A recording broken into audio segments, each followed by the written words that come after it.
علیکم ورحمۃ اللہ وبرکاتہ نحمدہ ونصلی علی رسولہ الکریم اما بعد اعوذ باللہ من الشیطان الرجیم ان عدۃ الشہور عند اللہ 12 شہرا فی کتاب اللہ۔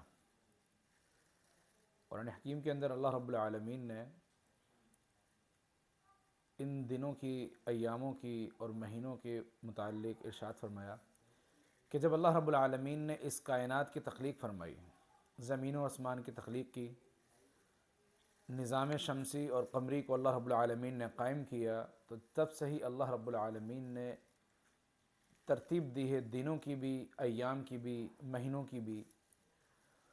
اور اللہ تعالیٰ فرماتا ہے کہ مہینوں کی گنتی ہم نے اول دن سے ہی 12 رکھی ہے۔ 12 شہرا فی کتاب اللہ یوم خلق السماوات والارض، جب سے اللہ رب العالمین نے زمین و آسمان کی تخلیق کی ہے۔ اور پھر اللہ تعالیٰ فرماتا ہے کہ ذالک الدین القیم، یہی ایک مضبوط دین ہے، یہ مضبوط دین ہے۔ اب اس کو دیکھا جائے کہ سال کے جو دن ہیں، ایام ہیں، جب ان کی ترتیب رب تعالیٰ نے دی ہے تو یقیناً ان ایاموں کی یا ان مہینوں کی جو خصوصیات ہیں، خاصیات ہیں، یا ان کے الگ اعمال ہیں، وہ بھی اللہ رب العالمین کی طرف سے منزل ہوں گے۔ تو اس حوالے سے اللہ رب العالمین نے فرمایا کہ منہا اربعۃ حرم، ان 12 مہینوں میں سے 4 حرمت والے مہینے ہیں۔ اب 4 حرمت والوں میں ذوالقعدہ، ذوالحجہ، محرم اور یہ رجب، یہ 4 مہینے، 3 پیدر پہ ہیں اور رجب ذرا ہٹ کر ہے ان سے۔ یہ رجب کا مہینہ وہ مہینہ ہے جو ابھی رواں ہے، اس کی تعظیم اسلام سے قبل، یعنی کہ محمد رسول اللہ صلی اللہ علیہ وسلم کی نبوت سے قبل بھی اس کی تعظیم اہل دنیا یا اہل عرب کیا کرتے تھے، اور اس کی تعظیم میں بعض مشرکین اور کفار قبائل اس قدر بڑھ چڑھ گئے تھے کہ ایک قبیلہ تھا مضر، وہ قتل و غارت کرتا، ڈاکے ڈالتا، چوریاں کرتا، لوٹ مار کرتا، لیکن جیسے ہی یہ مہینہ شروع ہوتا، وہ قبیلہ بھی اپنے تمام تر خرافات کو چھوڑ کر اس کا احترام کرتے ہوئے کہ یہ حرمت والے مہینوں میں ہیں، آرام سے جا کر اپنے علاقوں میں بیٹھ جاتا۔ تو ان کے اس عمل کو دیکھتے ہوئے اس کی نسبت ان سے ہو گئی کہ رجب المضر، یعنی کہ مضر قبیلے کا یہ مہینہ ہے کہ وہ لوگ بھی اپنی تمام تر بدکرداریاں یا گناہ کے کام چھوڑ دیتے ہیں۔ اور اللہ رب العالمین کا بھی حکم ہے فلا تظلموا فیہن، یعنی کہ ان مہینوں کے اندر اپنے اوپر ظلم نہ کرو۔ اور ظلم کیا ہے؟ انسان جس گناہ کا ارتکاب کرتا ہے وہ اپنی جان پر ظلم کرتا ہے، رب تعالیٰ کی نافرمانی کرتا ہے، اپنی جان پر ظلم کرتا ہے، اللہ کے حدود کو پامال کرتا ہے، وہ اپنی جان پر ظلم کرتا ہے۔ اب بدقسمتی سے معاملہ یہ ہے کہ ہم بجائے اس کے کہ ان مہینوں کی حرمت کو سمجھتے ہوئے اپنے آپ کو گناہوں سے بچائیں، ہم ایک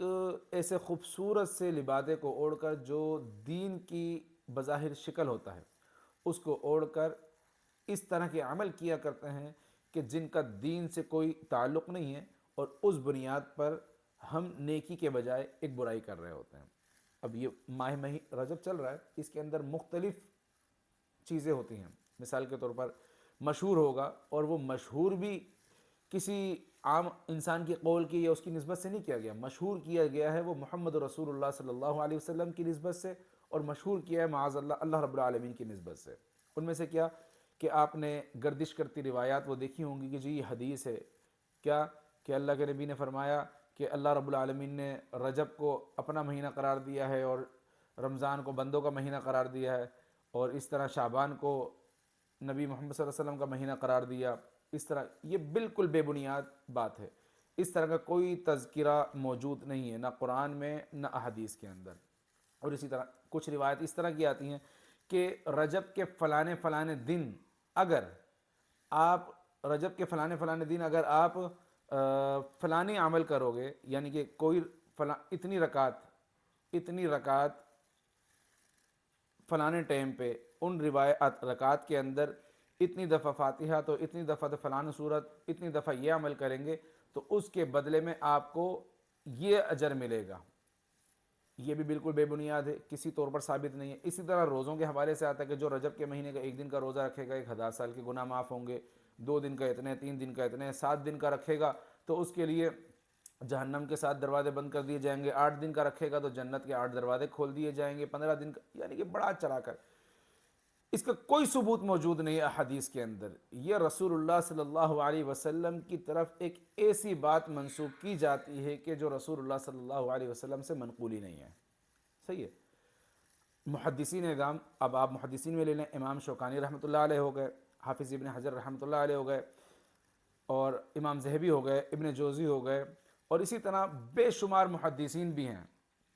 جنہوں نے تمام کے تمام نے یہ متفقہ طور پر یہ فیصلہ دیا ہے کہ رجب کے حوالے سے، رجب کے اندر کیے جانے والے اضافی عمل کے حوالے سے، روزے سے تعلق ہو، نماز سے تعلق ہو، یا اضافی جو ثواب کی نیت سے تعلق ہے، ان کی جتنی بھی روایتیں بے اصل، بے معنی ہیں، رسول اللہ تک پہنچتی نہیں ہیں۔ اب رسول اللہ تک وہ پہنچ نہیں رہی اور ہم بیان کر رہے ہیں، اس بنیاد پر ہم عمل کر رہے ہیں، تو ہم بیان کرنے والے یا جو سوشل میڈیا پہ اس کو بیان کرتے ہیں وہ بیان کرنے والے، یا اس کو سچ سمجھ کے ہم جیسے اس پر عمل کرنے والے، ہمارا کیا جرم ہے؟ رسول اللہ صلی اللہ علیہ وسلم کی حدیث ہے، آپ نے فرمایا من کذب علی متعمدا فلیتبوأ مقعدہ من النار، جو شخص میری طرف ایسی بات کر کے، منسوب کر کے بات بیان کرتا ہے، اس کا ٹھکانہ جہنم ہے۔ ایک روایت کے اندر اللہ کے نبی نے فرمایا کہ جو شخص کوئی ایسی بات میری طرف منسوب کر دے، ما لم اقل،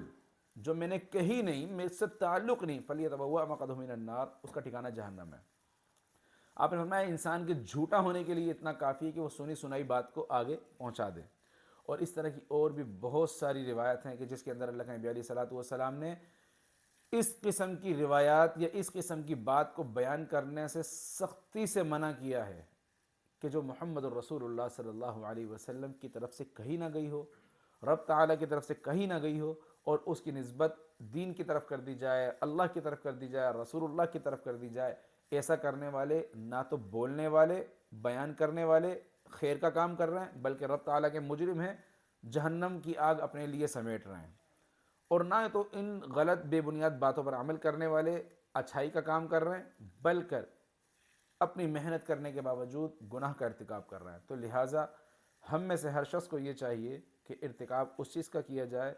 جس کا ثبوت موجود ہو، رب تعالیٰ کی وحی کی بنیاد پر، اخلاص کی بنیاد پر عمل کریں۔ اللہ رب العالمین ہمیں عمل کی توفیق عطا فرمائے۔